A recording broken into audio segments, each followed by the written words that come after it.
Okay. Y'all might be wondering what the heck is going on because I'm in the middle of the woods and this is like weird because I don't really record videos in the woods, but I'm here to talk about Mikal Bridges' trade. This is probably going to be a short video because I have a meeting in like 15 minutes. Basically, a short explanation of what I'm doing here. I'm working at a summer camp and I'll be busy. So I don't know about that mock draft. If it does come out, it's gonna come out either at the time of the draft or like during the draft or like at least before the second round. I don't know. Cause like the draft's gonna happen and then I could say how I thought the draft should have went.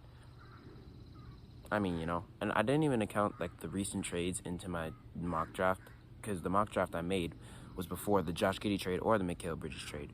And the Knicks might be a little affected, the Bulls and the Thunder, so I mean, I can make up changes, of course, like here, but like, don't expect that to come out like right or at least any time before the draft actually happens. It's gonna either come out during the draft or sometime, whatever. Let's get to the trade, guys.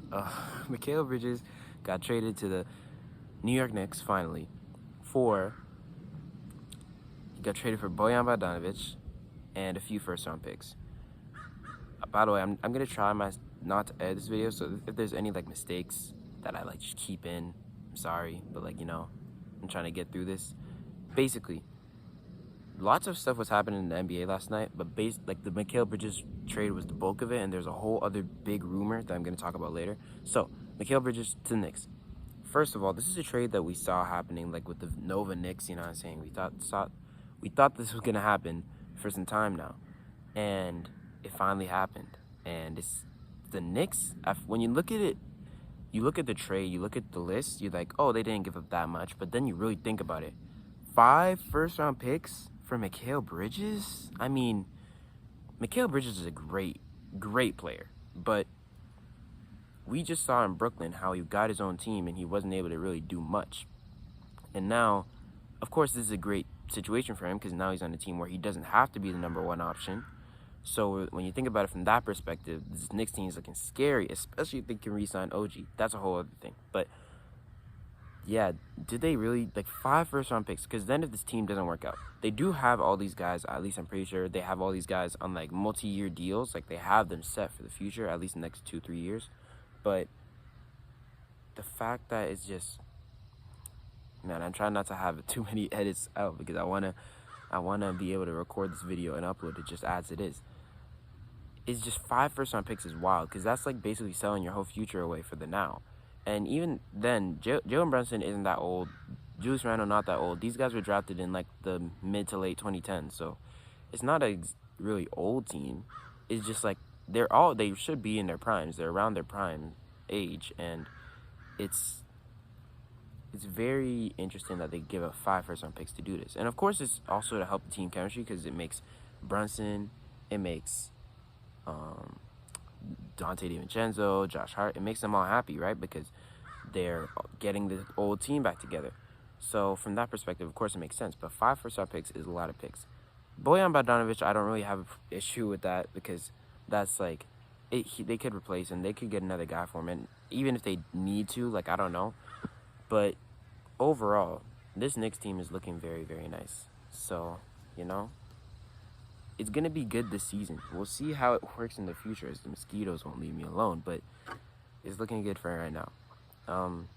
When it comes to the net side of things, 5 first-round picks is beautiful. This is a beautiful way to make up for the mistakes of the past where they traded away their picks for right-now stars. Now they're trading away right-now stars for picks. They did it with the KD trade, and they did it with the Mikal Bridges trade. We maybe might see a Cam Johnson trade because he's another good player who can be on a contending team and help a team win games.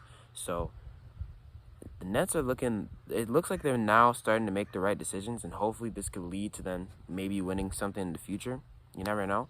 But yeah, the Nets, this is an absolute win for them because they didn't really need Mikal Bridges anyways. They're not good enough to have Mikal Bridges on their team. Like he's not going to provide much value when he's just like the main star, of course. Like he's really good, but he's not going to be, it's not him to his full potential, I guess, because he's at his full potential when he's a supporting piece. as we've seen from this past Nets year. I mean, of course, if Mikal Bridges goes to another team in the future and ends up like being the #1 option and averaging 30 points a game or something like that, I'll take back what I say right now. But from what we saw last year, Mikal Bridges isn't exactly the #1 option on a good team. But he can be the #3 option on a great team. He can be a #2 option on a great team even. So the way this Knicks team is looking scary. This Nets team is looking great because I love how their future is looking, because they, of course, right now their young players, their young core isn't that like outstanding, but for the future it's definitely looking amazing because all these picks you got from the Knicks are going to be good, so you can think about it that way. But at the same time, it's like, I'm pretty sure they made another trade, or was that the Suns? It was one of the teams. One of the teams made a trade. The Suns made a trade with another team, and it was the Rockets. I'm sorry, my head might be all over the place, but basically, this is the start of the Nets rebuild, and hopefully they can get some young pieces in this. Do they have a pick in this draft? I don't know if they have a pick in this draft. I don't think they have a pick in this draft. Hopefully they can get some young pieces somehow.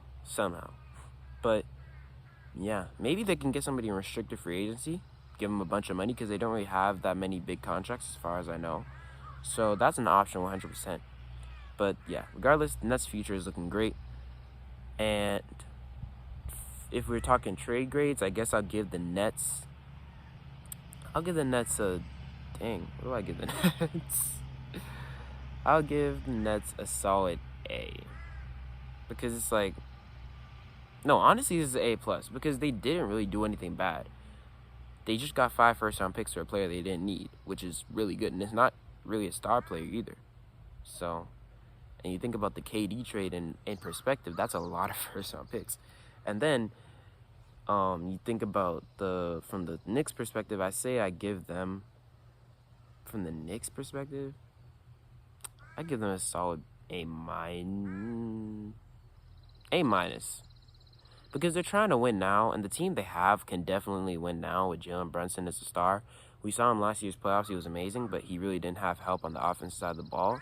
And like I said, Mikal Bridges can be a good supporting piece on the offensive side of the ball.